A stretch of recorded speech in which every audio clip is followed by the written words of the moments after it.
Bueno, lo primero que hay que decir es, nosotros este año nos estamos preparando para el censo de población y vivienda. Este año estamos haciendo unas labores muy importantes. Vamos próximamente a iniciar un censo experimental donde experimentamos todos los instrumentos que se requieren para el desarrollo de una operación de esta naturaleza.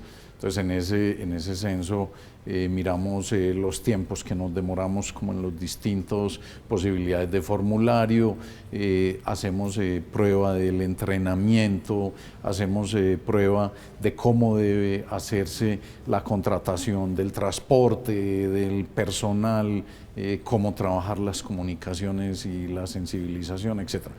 Lo segundo es que nosotros queremos que este censo de población sea un censo verdaderamente incluyente. El país, para poder construir una sociedad incluyente, requiere de cifras incluyentes, y lo primero que se requiere es pues tener que las cifras fundamentales del censo de población sean incluyentes. Por eso estamos trabajando todo un proceso de concertación y participación y consulta con las comunidades étnicas del país. Ya hemos avanzado muchísimo con el pueblo rom, ya hemos avanzado muchísimo con las comunidades étnicas indígenas del país, y estamos en el proceso con las comunidades negras, afrocolombianas, raizales y palenqueras, que estábamos a la espera de que se definiera la instancia nacional de concertación para hacer un proceso similar al que venimos adelantando con los pueblos indígenas. Y algo fundamental y particular en lo que yo quisiera hacer énfasis, y es, por primera vez Colombia va a ensayar en un censo de población poder levantar información a través de medios virtuales o vía web. Muchos países en el mundo, de los países desarrollados, Canadá, Corea, Australia, etcétera, gran parte del censo de población lo adelantan vía web. Nosotros queremos dar ese paso, es importante. Estamos en capacidad, y parte de lo que estamos preparando y de lo que vamos a hacer en este censo experimental y de lo que estamos ensayando este año es precisamente el de cómo poder recolectar información vía web. Ese es un paso fundamental, lo tenemos que dar. En América Latina solo existe la experiencia de Brasil, que lo hizo fundamentalmente para aquellas personas que eran permanentemente reacias por tiempo, etcétera, a responder el censo. Nosotros queremos que sea una parte fundamental del levantamiento de la información en el país. Bueno, un censo poblacional puede valer algo cercano a 300.000 millones de pesos. Usted comprenderá, esto es un proceso supremamente complejo en la operación logística.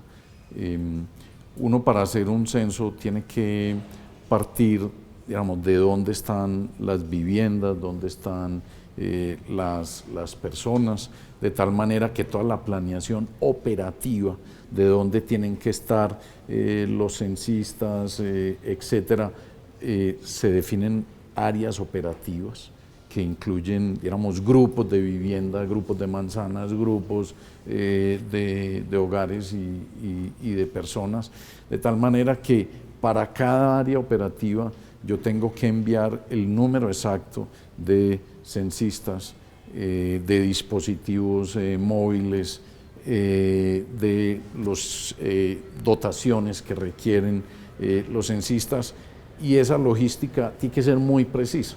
Yo no puedo enviar más o menos máquinas a un área operativa, ni más o menos dotación, ni más o menos censistas, porque estaría pues afectando toda la operación. Entonces es una operación de mucha precisión logística. El costo también está asociado a los rendimientos es decir, de cuántas encuestas puede hacer un censista en la zona rural y en la zona urbana en un día.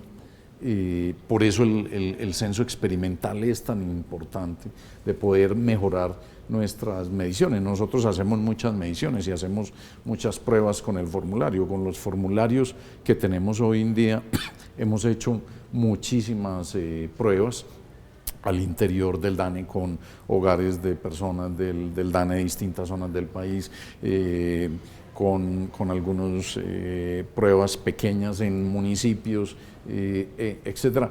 Entonces, con toda esa combinación de factores y de cómo hacerlo gradualmente, porque ese es otro tema muy importante. En el pasado el censo se hacía en un solo día. Nosotros lo hacemos, vamos avanzando en el país en un lapso máximo de 3 meses y vamos escalando el país.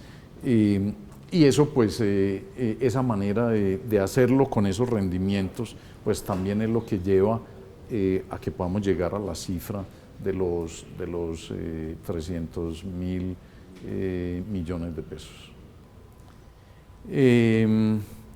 Bueno, yo diría que hay como varios hechos importantes que nos muestra el censo agropecuario.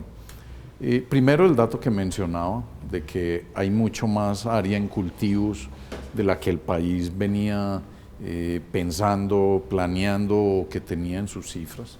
Eso es algo muy importante. Segundo, de que una parte de esa área adicional en cultivos está en los territorios étnicos del país. Eso también es algo importante.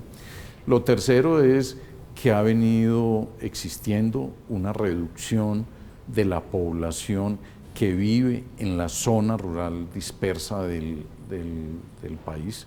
En el censo del 2005, en el área rural dispersa del país, había algo cercano a 6.9 millones de personas. En el censo agropecuario del 2014 encontramos 5.1 millón de personas.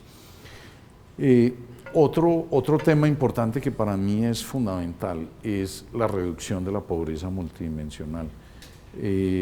La zona rural dispersa en el 2005 tenía una pobreza multidimensional cercana al 73-74%. En el censo de 2014 encontramos que esa pobreza se redujo a 45%. Si bien eso lo que está mostrando es que, pues, lo que siempre se ha dicho, que existen unas brechas muy grandes entre lo urbano y lo rural, esa cifra también muestra algo muy importante y muy poderoso, y es de que sí es posible reducir la pobreza de las zonas rurales del país, y de que esa reducción de la pobreza rural es factible a través de política pública adecuada, que contribuyó a reducir en casi 30 puntos porcentuales la pobreza rural de la zona rural dispersa del país en esos casi 9 años. Mayor cobertura de la seguridad social en salud, mejoras en la asistencia escolar, reducción en el analfabetismo y mejoras en las viviendas y en algunos de los servicios básicos. De tal manera que eso muestra que sí es posible reducir la pobreza rural y de que hay instrumentos adecuados para reducirla.